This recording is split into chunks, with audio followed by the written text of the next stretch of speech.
በስመ አብ ወወልድ ወመንፈስ ቅዱስ አሐዱ አምላክ አሜን። ክርስቶስ ተንሥአ እሙታን በአብይ ኃይል ወሥልጣን አሰሮ ለሰይጣን አግዓዞ ለአዳም ሰላም ይእዜሰ ኮነ ፍስሐ ወሰላም። የተወደዳችሁና የተከበራችሁ የማህበረ ተዋሕዶ ኦርቶዶክስ መምህራን፣ አባቶች፣ ካህናት፣ ወንድሞች፣ ዲያቆናት በሀገር ውስጥም በውጭም የምትገኙ የማህበሩ አባላትና በውስጥ የምትገኙ የማህበራት ሁላችሁም እንኳንም በድጋሚ ለብርሃነ ትንሣኤው በሰላም በጤና አደረሰን አደረሳችሁ። ጸጋ እግዚአብሔር ይብዛላችሁ። እንግዲህ በዚህ ሰላምታ ክርስቶስ ተነሳ፣ ሞትን ድል አድርጎ ዲያብሎስ ታሰረ፣ አዳም ነፃ ወጣ ብለን በዚህ ለትንሣኤው ያደረሰን አምላክ ክብርና ምስጋና ለእርሱ ይሁን።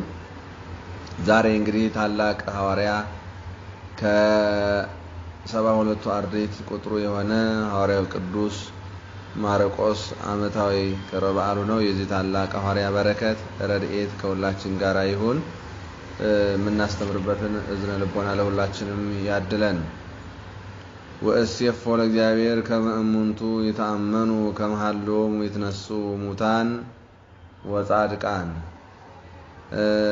እኔ ነቢያት እንደጻፉለት ነቢያት እንደመሰከሩለት ወእሴፎ ለእግዚአብሔር ከመ እሙንቱ ይተአመኑ ከመ ሀሎሙ ይትነሱ። እግዚአብሔር ሙታንን እንደሚያስነሳ ኃጥአንንም ጻድቃንንም እንደሚያስነሳ ትንሣኤ ዘለ ክብር ትንሣኤ ዘለ ሐሳር እንዳለ የሰው ልጅ ፈርሶ በስብሶ እንደማይቀር ወእሴፎ ለእግዚአብሔር እግዚአብሔርን እታመነዋለሁ፣ በእግዚአብሔር አምናለሁ። ከመ እሙንቱ ይተአመኑ የሚታመኑትም ሁሉ ከመ ሀሎሙ ይትነሱ በእርሱ የሚታመኑትም እንደሚነሱ የማያምኑትም ጻድቃንም ኃጥአንም እንደሚነሱ ከማሁ አነሂ እተአመኖ ለእግዚአብሔር በጥዑዕ ልብ። እኔም በንጹሕ ልብ በንቃተ ሕሊና እታመነዋለሁ።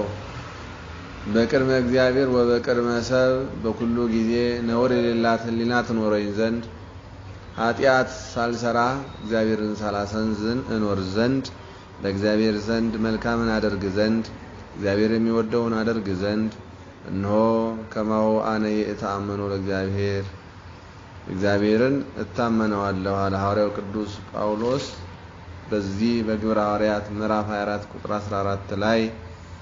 በተለይም በተከሰሰ ጊዜ ቅዱስ ጳውሎስ በንጉሱ በፊሊክሲስ ፊት ባቀረቡት ጊዜ ብዙዎች ጳውሎስን ይገደል ዘንድ ያልሰራውን ሰራ ብለው ወደ ፊሊክሲስ ባቀረቡት ጊዜ ፊሊክሲስም ወቀጸቦ መልአክ ለጳውሎስ ከመ ይትናገር ወይቤ ጳውሎስ አነ አአምር ከመ ብዙ ዓመታት መኮንኖም አንተ ለዚህ ሕዝብ። እድሉን አመቻችቶለት ከሳሾች ተናግረው ጳውሎስን በፊቱ ካቆሙት በኋላ ይህም ባለስልጣን ፊሊክሲስ ጳውሎስን ተናገር አለው። ጳውሎስም እንዲህ አለ፣ አነ አአምር እምብዙ ዓመታት መኮንኖም አንተ ለዚህ ሕዝብ። አንተ የዚህ ሕዝብ ሁሉ የበላይ ኃላፊ ሆነህ ለብዙ ዘመናት ስትገዛው የኖርከው ሕዝብ እንደሆነ አውቃለሁ። ፊሊክሲስ ወይ ወተአምር ግእዞሙ ወተሐስሶቶሙ ሐሳባቸውንም ፍላጎታቸውን ታውቃለህ። ወይዜኒ እነግረከ ተፈሥሒ የቀስትየ ዘሃለወከ ታእምር። እኔ ግን ዛሬ ስለ ራሴ ደስ እያለኝ እናገራለሁ አለ። እውነት ነው። አንዳንዴ ስለ ራሳችን ስንናገር የማያሳፍርን ስራ ከሰራን እውነትን ከያዝን አናፍርም። እግዚአብሔርን የያዘ ሰው አያፍርም። በእግዚአብሔር የሚታመን ሰው አያፍርም። ምን አለ? አንተ ለዚህ ሕዝብ ወተአምር ግእዞሙ ወተሐስሶሙ ወይዜኒ እነግረከ። ዛሬ ግን ተፈሥሒ የቀስትየ ዘሃለወከ ታእምር እስመ ይአክል አሱረ ወሰኑየ ዕለተ እምዘአረኩ ኢየሩሳሌም እስግድ። ወደ ኢየሩሳሌም ለበዓል ከመጣሁ 12 ቀን እንደማያልፈኝ እናገራለሁ። ይረከቡኒ እንዘ እትዋቀስ ከማንም ጋራ ስከራከር ወይ በምኩራብም ቢሆን ወይ ምስለ መኑሂ ከማንም ግለሰብ ጋር ቢሆን ወይ እንዘ አሐውክ ሕዝበ ኢ በምኩራብ ሕዝብን ሳውክ በአደባባይም ቢሆን በምኩራብም ቢሆን በገበያም ቢሆን ወይ በቤተ መቅደስ ወይ በሀገር በምኩራብ በቤተ መቅደስ በሀገር በመንገድ በየትኛውም ስፍራ ወይ ረከቡኒ አላገኙኝም ወንጀል ስሰራ አላገኙኝም ሰውን ሳሳዝን አላገኙኝም ሰውን ስበድል አላገኙኝም በሰው ላይ ክፉ ስሰራ አላገኙኝም አለ ቅዱስ ጳውሎስ ለንጉሱ ፊት ተከሶ ሲቀርብ ነገር ግን አለ ወይክሉ አብጾተ በኩሉ ዘያስተዋዲዩኒ በቅድሜከ ባንተ ዘንድ የሚከሱብኝ እውነተኛ መረጃ አላገኙብኝምና አለ ነገር ግን አለ ወባሃቱ አምነከ እንበይነ ዘይብሉኒ ይምሄር ካይደ አንሳ አመልኮ ለእግዚአብሔር ዘተአመን በኩሉ ግብር ዘጽውስተ ኦሪት ወበነቢያት እነርሱ እንደሚሉት የክደትን ትምህርት የሐሰትን ትምህርት ያስተምራል እንደሚሉት እኔ ግን ሞትን ድል አድርጎ በተነሳው በእግዚአብሔር በማመን ነቢያት የጻፉለት ነቢያት የመሰከሩለት አንሳ አመልኮ ለእግዚአብሔር እግዚአብሔርን አመልካለሁ እንዘተአመን በኩሉ ግብር በሁሉ በጽሑፍም በትንቢትም የተነገረውን ሁሉ በነቢያት የተጻፈውን ሁሉ አምናለሁ ወስቴፎ ለእግዚአብሔር እግዚአብሔርን ተስፋ አደርጋለሁ አለ ማንን ተስፋ እግዚአብሔርን ተስፋ የሙታንን መነሳት ተስፋ አደርጋለሁ ሙታን ኃጥአንም እንደሚነሱ ሁሉም የየሥራውን ትንሣኤ ዘለ ክብር ትንሣኤ ዘለ ሐሳር እንዳለ አምናለሁ አለ እውነት ነው እኛ ኦርቶዶክሳውያን እምነታችን ይህ ነው ዛሬ ብናጣ ነገ እናገኛለን ተስፋ ነው ዛሬ ብናዝን ነገ እንደሰታለን ተስፋ ነው ዛሬ ብንቸገር ነገ እንከብራለን ተስፋ ነው ዛሬ ብንታመም ነገ እንፈወሳለን ተስፋ ነው ከዚህ በሽታ ከዚህ ወረርሽኝ እግዚአብሔር ይፈውሰናል ያድነናል በቃል ኪዳናቸው በቅዱሳኑ በእናቡነ ሀብተ ማርያም በእናቡነ ቅዱስ ተክለ ሃይማኖት በእነ ቅዱስ ቂርቆስ በሌሎቹም ቅዱሳን በድንግል ማርያም በእነ ቅድስት አርሴማ ቃል ኪዳን እንደሚያድነን እንደሚያሳልፈን እናምናለን ይህ እምነታችን ነው ወገኖቼ ስለዚህ ምንድነው ያለው እሴፎ ለእግዚአብሔር እግዚአብሔርን ተስፋ አደርገዋለሁ አለ በነፍስ በስጋችን ተስፋችን እግዚአብሔር ነው በስደት ላለን ወገኖች ተስፋችን እግዚአብሔር ነው ከእግዚአብሔር ውጪ ሌላ ምን ተስፋ አለ ዓለም አሁን ተስፋውን አሟጧል እኛ ኦርቶዶክሳውያን እኛ ኢትዮጵያውያን ግን ዓለምን እንደ ቅጠል እያረገፈ ያለው በሽታ ቢመጣም ተስፋችን እግዚአብሔር ስለሆነ ተስፋ አንቆርጥም ዓለም ገንዘብ ተስፋ አድርጎ ነበር ገንዘብ እንዳላዋጣው አየ ዓለም ዕውቀቱን ተስፋ አድርጎ ነበር ዕውቀት ተስፋ እንደማይሆን አየ የሚገርመው ዓለም ሁሉን በእርሱ ስር ስለሆነለት ጥበብ ሁሉ ስለተገለጸለት ሁሉ የእርሱ ሆኖ የሚታየው ይመስለው ነበር አሁን ግን ሁሉ ከንቱ እንደሆነ ዓለም አረጋግጧል እጁን ዘርግቷል ለፈጣሪ እንዳለ አውቋል ወገኖቼ እኔና እናንተ ግን ሁሉም ማድረግ የሚችል እግዚአብሔር በሰማይ አለ በጎናችን አለ በቅዱሳን መላእክት እያስጠበቀን አለ በምህረቱ በቸርነቱ ሳይለየን በፍቅሩ እየጠበቀን አለ እርሱን ተጠግተናልና አይዟችሁ ይህን ዘመን እናልፈዋለን በተለያየ መልኩ በየሚዲያው የሚገለጸውን በየሚዲያው የሚነገረውን እየሰማችሁ የተደናገጣችሁ እህቶች ወንድሞች ሁሉ አላችሁ እግዚአብሔር ያረቃል በሉ እግዚአብሔር አለ በሉ እግዚአብሔር ይሰውረኛል በሉ መታመኛ እግዚአብሔር ነው በሉ እንደ ቅዱስ ጳውሎስ ከመሐሎሙ የተነሱ እውነት ነው ክፉዎችም ይነሳሉ በደለኞችም ይነሳሉ እግዚአብሔርንም የረሱ ሰዎች ይነሳሉ ጻድቃን ዋጣሃን ጻድቃንም የሥራቸውን ዋጋቸውን ይቀበሉ ዘንድ ንኦ ሀቤ ቡሩካኑ ላዊ እናንተ ያባቴ ቡሩካን ኑ ሊል ትንሣኤ ዘለ ክብርን ሊያድለን ክርስቶስ ዳግም ለፍርድ ይመጣል አሁን የመጀመሪያውን የሥራ ማጠናቀቁን በትንሣኤው አብስሮናል ሞትን ድል አድርጎ በመነሳት ሞት ፈርሶ በስብሶ መቅረት እንደሌለ የትንሣኤ በኩር የሆነው ኢየሱስ ክርስቶስ ሞትን ድል አድርጎ ተነስቶ በሞቱ ሞታችንን ሽሮልን ትንሣኤችንን አውጆልናል ስለዚህ አሁን በዚህ ትንሣኤ ውስጥ እኛ ሞተን እንደማንቀር ክርስቶስ ተነስቶ እኛ እንደምንነሳ ለክብር እንደምንነሳ ነው ዋጋችን ለመቀበል እንደምንነሳ የማታልፈውን ርስት መንግስተ ሰማያት ለመውረስ እንደምንነሳ እናምናለን ለዚህ ነው ከማሁ አነሂ ተአመኖ ለእግዚአብሔር እኔም እግዚአብሔርን እታመነዋለሁ በጥቡ ልብ ወበቅድመ እግዚአብሔር ወበቅድመ በሰውም በእግዚአብሔርን ፊት ንጹህ ህሊና ተኖረኝ ዘንድ ነውር የሌላት ህሊና ይሄ ማለት ህሊና እግዚአብሔር ብቻ የሚያውቀው ውስጥን የሚመረምረው የሰራነውን የሚያውቅ ህሊና ንጹህ ህሊና ማለት ክፉ የማያስብ ክፉ የማይሰራ ክፉ የማያሳስበው የተቻለውን ያክል በጎ ነገርን አድርጎ በእምነቱ ጸንቶ የሚኖር ህሊና ማለት ነው። ክፉ ህሊና አለ ሁለት ዕለት የሰው ደም ለማፍሰስ የሚያስብ ሰውን ለመግደል ሰውን ለመቀማት ሰውን ለማሳዘን ኃጢአት ለመስራት 24 ሰዓት በኃጢአት ህይወት ውስጥ ለመኖር የሚያስብ ህሊና አለ።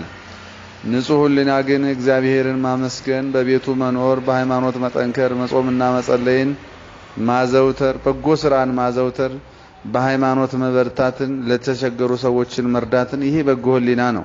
እንደ ቅዱስ ጳውሎስ ለሁላችን በጎ ህሊና ይስጠን። እግዚአብሔርን የምንፈራበት ህሊና እርሱን የምናምንበት ህሊና ከርሱ ተጠግተን የምንኖርበት ህሊና በእምነታችን ጠንክረን እግዚአብሔርን አምነን በቤቱ ጸንተን የምንኖርበት ህሊና የቅዱሳን አምላክ እግዚአብሔር ለሁላችን ያድለን። እንግዲህ በዚህ ህሊና ውስጥ እግዚአብሔርን ተስፋ ካደረጉ ቅዱሳን ሐዋርያት ውስጥ ብዙዎቹ ሲሆን በዚህ ቀን እንደ ቤተክርስቲያናችን የሚታወቀው ታላቁ ሐዋርያ ቅዱስ ማርቆስ ከ72ቱ አርድእት ቁጥሩ የሆነ ዛሬ ታላቅ መከራ ተቀብሎ የማታልፈዋን ክብር ርስት መንግስተ ሰማያትን የወረሰበት ዕለት ነው። እንግዲህ ሚያዝያ 30 የመጨረሻ ቃል ኪዳኑን የክብር አክሊልን የተቀበለበት ዕለት ሲሆን የዚህ ታላቅ ሐዋርያ በረከት በያለንበት በሀገር ውስጥም በውጭም ለምንኖር በሐዘን ውስጥ ለምንኖር ከዚህ ሐዋርያ መከራውን አይተን ሰምተን መከራውን ከኛ መከራ ጋራ ምንም እንኳን ባይቀራረብም ወቅታዊ የሆኑ መከራዎች በረሃብ ውስጥ ያለን በችግር ውስጥ ያለን በስደት ውስጥ ያለን በአሕዛብ እንግልት ውስጥ ያለን አሕዛብ ደሞዝ የቀነሱባቸው አሕዛብ መከራ ያበዙባቸው በውሃ ጥምና በችግር ውስጥ ያላቸው እህቶቻችን ቅዱሳንን ሐዋርያት እነ ቅዱስ ማርቆስን በመመልከት የነሱን መከራችን አድርገን እነሱ ያገኙትን ክብር እንድናገኝ የቅዱሳን አምላክ እግዚአብሔር ይርዳን። በትውልዱ ዕብራዊ ሲሆን ቤተሰቦቹ ግን ይኖሩ የነበረበት በሰሜን አፍሪካ ሲራላንክ ቀሬና በተባለችው በዛሬዋ ሊቢያ ምዕራባዊ ጠረፍ በተቆረቆረችው ደማቅ ከተማ ነበር። ምናልባት ዛሬ ሊቢያ ምድረ በዳ የሆነች ሀገር ናት። በዛች በሊቢያ የተወልዶ ያደገ የሰሜን አፍሪካ ዘላን ጎሳዎች የሆኑ በርበሮች በየጊዜው በከተማዋ ጥበቃት እየሰነዘሩባት ሀብት ንብረታቸውን እየዘረፉ ስላስቸገሯቸው እናቱ ማርያምና አባቱ አርስጦሎቦስ ወደ ትውልድ ሀገራቸው ኢየሩሳሌም በመመለስ ቤት ሰርተው ተቀመጡ።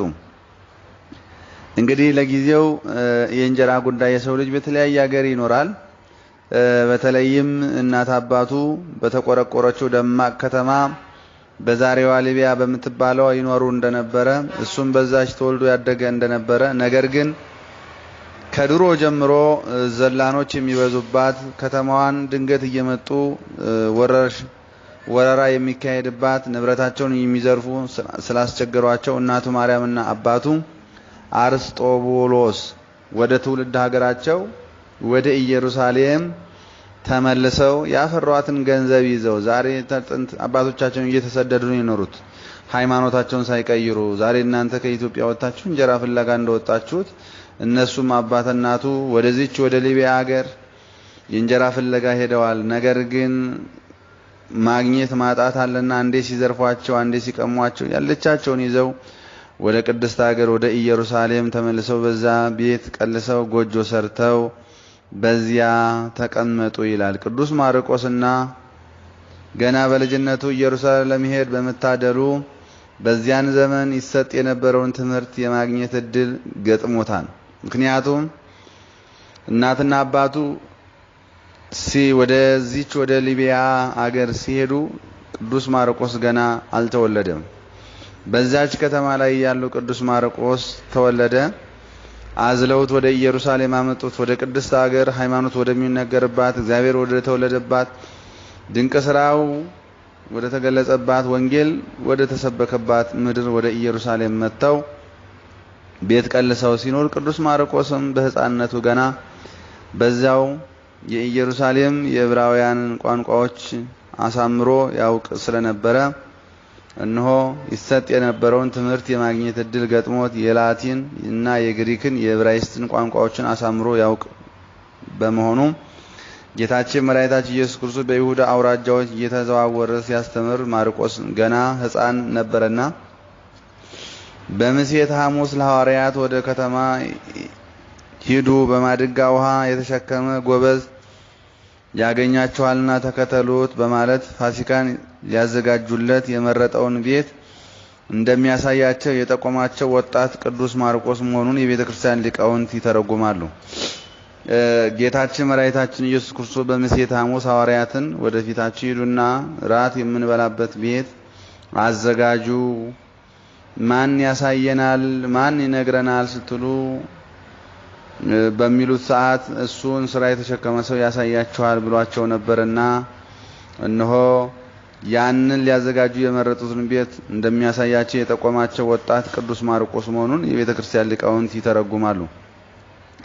የማርቆስ ወንጌል ምዕራፍ 14 ቁጥር 13 ላይ በስቅለቱ ጊዜ ልብሱን ትቶ የሸሸ እንደሆነም በመጽሐፍ ላይም ተጽፏል። የማርቆስ ወንጌል ምዕራፍ 14 ቁጥር 53 ላይ እርግጥም ነው ወጣት ነው፣ በሱ ላይ የደረሰውን መከራ አይቷልና ሐዘኑን፣ ችግሩን፣ ስቃዩን ተመልክቷልና ይህንንም በዚያን ጊዜ ገና ልጅን እንደነበረ ይመለከታል።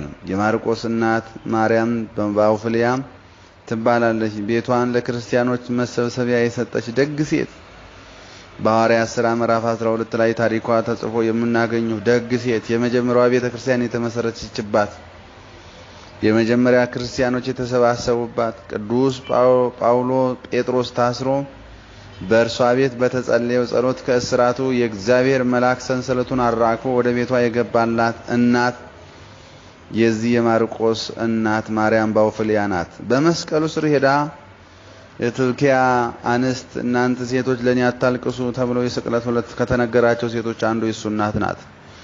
ማልዳ ሄዳ ከቤተ መቃብሩ ላይ ከሚያለቅሱት ሌሊቱን ሲመላለሱ ካደሩት እናቶች አንዱ የእርሱ እናት ናት።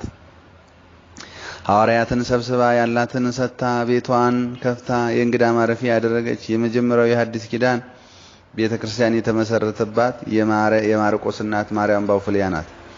ስለዚህም ቤቷን ለክርስቲያኖች መሰብሰቢያ የክርስቶስ መመስገኛ ያደረገች ደግ ሴት ዛሬም እንዲህ አይነት እህቶችን እንዲህ አይነት እናቶችን እግዚአብሔር ያብዛልን። ደጎች በሃይማኖታቸው የጸኑ በእግዚአብሔር የታመኑ ያላቸውን በመስጠት ያላቸውን በማካፈል ከእግዚአብሔር ጋር በመኖር ቤት የእግዚአብሔር ነው በማለት የተራበ በማብላት የተጠማ በማጠጣት የሚራዱ እንደዚህ እንደ ማርቆስ እናት እህቶችን እናቶችን ያብዛልን።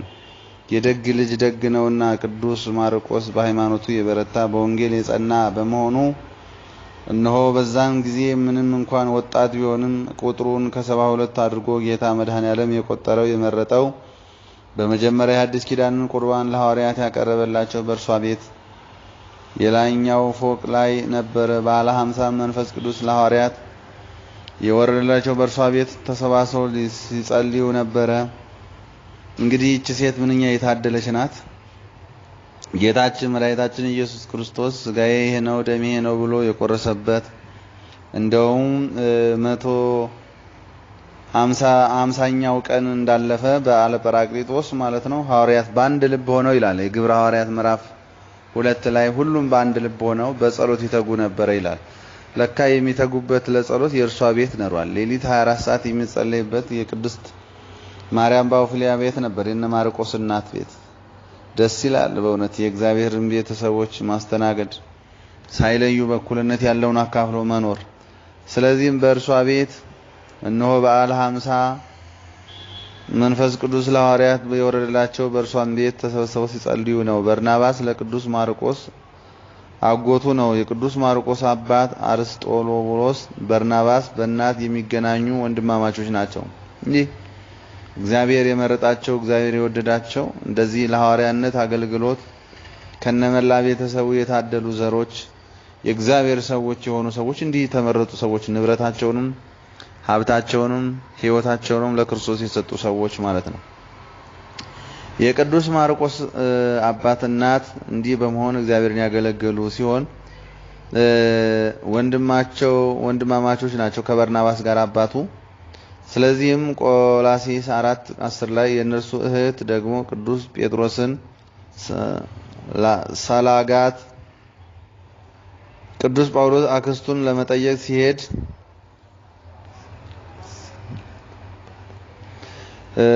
የእነርሱን እህት ቅዱስ ጴጥሮስ ስላገባት ቅዱስ ማርቆስ አክስቱን ለመጠየቅ ሲሄድ ከቅዱስ ጴጥሮስ ጋራ ተዋወቁ ይላል። ይህ እንግዲህ የእግዚአብሔር ድንቅ ነው።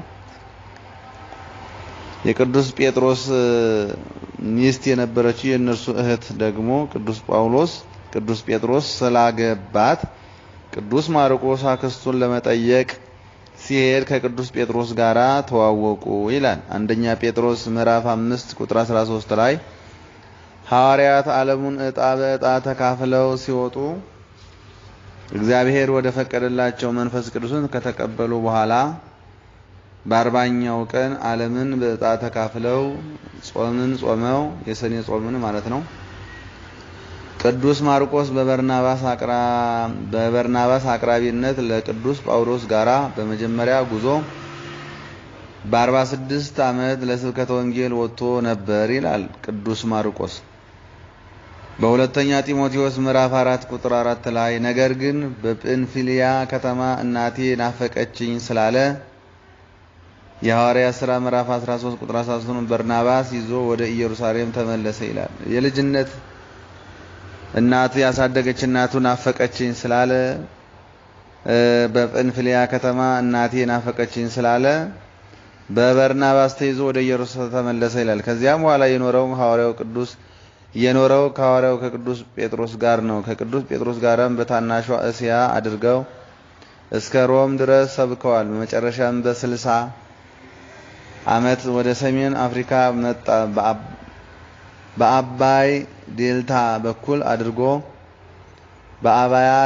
በኩል አድርጎ በዘመኑ ታዋቂ ንግድ የባህልና የፖለቲካ ማዕከል ወደ ነበረችው እስክንድሪያ ደረሰ። ግብጽ ማለት ነው። እስክንድሪያም የጣዖት አምላኪዎች ከተማ ስለነበረች ቅዱስ ማርቆስ ወንጌልን እንዴት እንደሚሰብክላቸው እያሰበ በከተማው ውስጥ ይዘዋወር ጀመር። በመጨረሻም በመዘዋወሩ ብዛት የተነሳ ያደረገው የእግሩ ጫማ ተበጠሰ ይላል። በዚች በግብጽ ከተማ ላይ በእስክንድሪያ ከተማ ላይ ቅዱስ ማርቆስ በሰፊው ያስተማረባት ሀገር ናት። አምልኮተ ጣዖት አምልኮተ እግዚአብሔር የማይታወቅባት አምልኮተ ጣዖት የበዛባት የጥጃ ምስል አውጥተው በዛ የሚሰግዱባት ሀገር ናትና እንግዲህ በባዶ እግሩ በመሄድ ጫማው እስከሚበጣጠስ ድረስ ያገለገለባት ያስተማረባት መከራ የተቀበለባት ሀገር እስክንድሪያ ናት። ስለዚህም ነው በዛ በመጨረሻ በከተማ ውስጥ ይዘዋወር ጀመር። በመጨረሻ በመዘዋወሩ ብዛት የተነሳ ያደረገው የእግሩ ጫማ ተበጠሰ። ወዲያውም ባጠገቡ ወደ ነበረ አንያኖስ የሚባል ጫማ ሰፊ አመራ ወደሱ ሄደ ማለት ነው። አንያኖስም የቅዱስ ማርቆስን ጫማ ሲሰፋ መስፊያው እጁን ወጋው። እንግዲህ በዚያን ጊዜ ኤስታኦስ ብሎ በዮናኒ ቋንቋ ጮኸ ይላል። ማርቆስ እንዴት የኔን ጫማ ሲሰፋ የዚህ ብላቴና እጁ በወሳፍቻው ይወጋል እንዴት ይሆናል ብሎ በሚያውቀው ቋንቋ ኤስታኦስ ብሎ በዮናኒ ቋንቋ ጮኸ ይላል ቅዱስ ማርቆስ። አንድ አምላክ እግዚአብሔር ሆይ ማለት ነው። አቤት እግዚአብሔር በስማም እንደምንብል ማለት አንያኖስ ላይ የወጋው ወሳፈቻ እጁን ስላደማው ደሙን አይቶ ኤስታኦስ ብሎ የእግዚአብሔርን ስም አምላክ እግዚአብሔር ሆይ አለ። ያን ጊዜ ቅዱስ ማርቆስ ጠጋ ብሎ ለመሆኑ አሁን የጠራኸውን አምላክ ታውቀዋለህ አለው። ታውቀዋለህ? ኤስታኦስ ብሎ በዮናኒ ቋንቋ ጮኸ። ትርጉሙም አንድ አምላክ ማለት ነው። ያን ጊዜ ቅዱስ ማርቆስ ጠጋ ብሎ ለመሆኑ አሁን የጠራኸውን አምላክ ታውቀዋለህ? ለጊዜው የተወጋው አንያኖስ ነው። ስም አምላኩን ስም የጠራበት ቋንቋ በዮናናውያን ቋንቋ ነው። በዚህን ሰዓት ነው ቅዱስ ማርቆስ አሁን የጠራኸውን ቋንቋ አምላክ ሆይ ብለህ የጠራኸውን ቋንቋ አምላክ ታውቀዋለህ ሲል መለሰለት። ቅዱስ ማርቆስንም ይዞ ወደ ቤቱ በመውሰድ ቤተሰቡን ያስተምር ዘንድ ጋበዘው። ክርስቲያንም እንደሆነ የመጀመሪያው ቤተክርስቲያን በግብጽ ውስጥ በአንያኖስ ቤት ተመሰረተች። በዛን ጊዜ እግዚአብሔርን አሳወቃቸው። ቅዱስ ማርቆስ የመጀመሪያዋን የአንያኖስን ቤት የክርስቲያኖች ማረፊያ እንድትሆን አደረገ። እነሆ አንያኖስም ሲሉ ሰማለሁ እንጂ አላውቀውም። አሁን የጠራኸውን አምላክ ታውቀዋለህ በማለት ጠየቀው። አንያኖስም ሲሉ ሰማለሁ፣ እግዚአብሔር ሲሉ ሰማለሁ እንጂ አላውቀውም ሲል መለሰለት። ቅዱስ ማርቆስም አስተምሮ መክሮ ቤቱን የክርስቲያን ቤት እስኪሆን ድረስ ቤቱን እንግዳ ማረፊያ እስኪሆን ድረስ አሳምኖ ክርስቲያን አደረገ። በቤተ ክርስቲያን በግብጽ ውስጥ በአንያኖስ ቤት ተመሰረተች። ቅዱስ ማርቆስም በእስክንድሪያ ካስተማረ በኋላ ወደ ትውልድ ሀገሩ ቀሬና ሲሪናይካ ቀሬና በመሄድ ወንጌልን በመስበክ ብዙ አብያተ ክርስቲያናትን አንጿል። በ67 ዓመት የትንሣኤን በዓል ለማክበር ቅዱስ ማርቆስ የእስክንድሪያ ክርስቲያኖችን ስለጠሩት ለትንሣኤ በዓል ማለት ነው ወደ ግብጽ ቅዱስ ማርቆስን የእስክንድሪያ ክርስቲያኖች ስለጠሩት በቅድስት ባውክሊያ ቤተክርስቲያን ውስጥ በቅዳሴ ላይ ያለ ግብጻውያን መምለኪያነ ጣዖት የሚያመልኩ እግዚአብሔርን የማይፈሩ በእርሱ ላይ እንዴት መጥቶ ክርስቲያኖችን ያስተምራል፣ እንዴት ወንጌል ያስፋፋል ብለው ተነሱበት። የዓመት የግብጽ ክርስቲያኖች የትንሣኤ ዕለት ከታወቀው የግብጻውያን ጣዖት ስራፔም በዓል ጋራ ገጠመ። አጋጣሚ ሆኖ ጣዖታቸውን የሚያመልኩበት ለጣዖታቸው መስዋዕት የሚያቀርቡበትና የክርስቲያኖች የትንሣኤ በዓል ተቀራራቢ ሆኖ ነበርና በዚህም ምክንያት በዓል ገጠመ። በዚህ የተነሳ የጣዖቱን በዓል ለማክበር የተሰበሰቡት መምለኪያነ ጣዖት በአንድ ላይ ቤተክርስቲያኑን ሰብረው በመግባት ቅዱስ ማርቆስን ያዙት ይላል። አያችሁ፣ ይሄ ድፍረት ከድሮ ጀምሮ የነበረ ነው። ዛሬ በቤተክርስቲያን ላይ እንደደፈሩ ድሮም ጀምሮ ይሄ ድፍረት አለ። እግዚአብሔር የቤተክርስቲያን ጠላቶች ዛሬ የተነሱ አይደሉም። ትላንት በሐዋርያት ዘመን የነበሩ እንግዲህ በጣዖት ያመልኩ የነበሩ በድፍረት ቤተክርስቲያንን ሰብረው በመግባት ቅዱስ ማርቆስ በቅዳሴ ላይ ያለ በአገልግሎት ላይ ያለ እግዚአብሔር በማመስገን ላይ ያለ በሰረገላ በማስቀን ሰብረው በመግባት ቅዱስ ማርቆስን ከሰረገላ ጋራ በማሰር ቀኑን ሙሉ በመንገድ ለመንገድ ሲጎትቱት ዋሉ ይላል።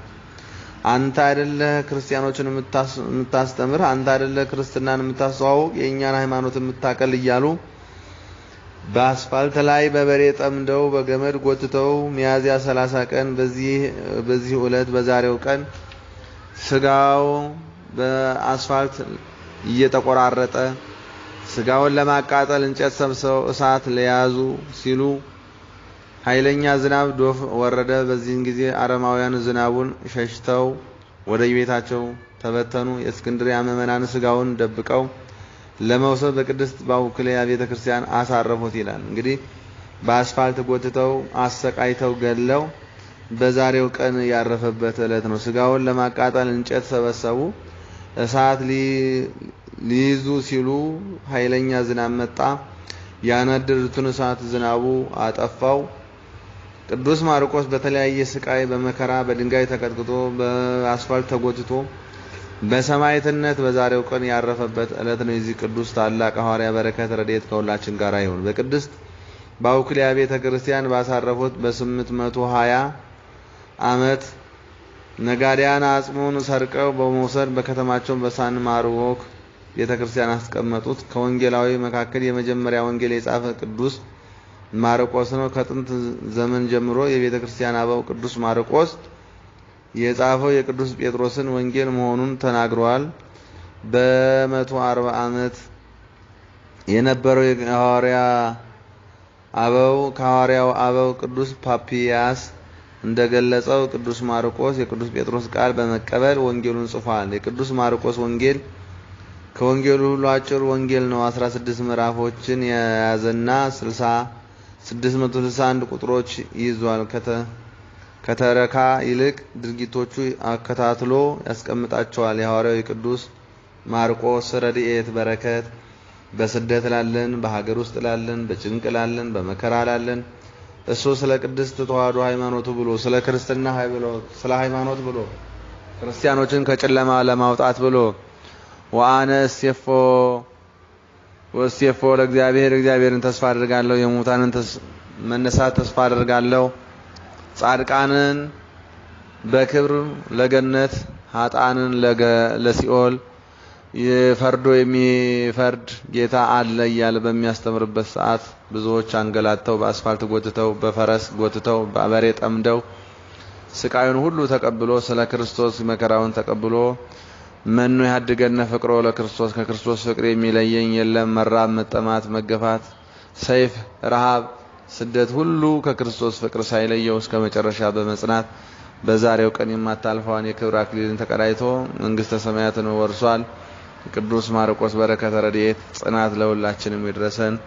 የሰማነውን ቃል በልቦናችን ያሳድርብን። እኛም በስደት ሀገር ያለን በመከራ ላለን በዚህ ስቃይ ዘመን ላለን ሁሉ የቅዱስ ማርቆስ በረከተ ረድኤት ከሁላችን ጋር ይሁን። አይዟችሁ እህቶቻችን፣ አይዟችሁ ልጆቻችን።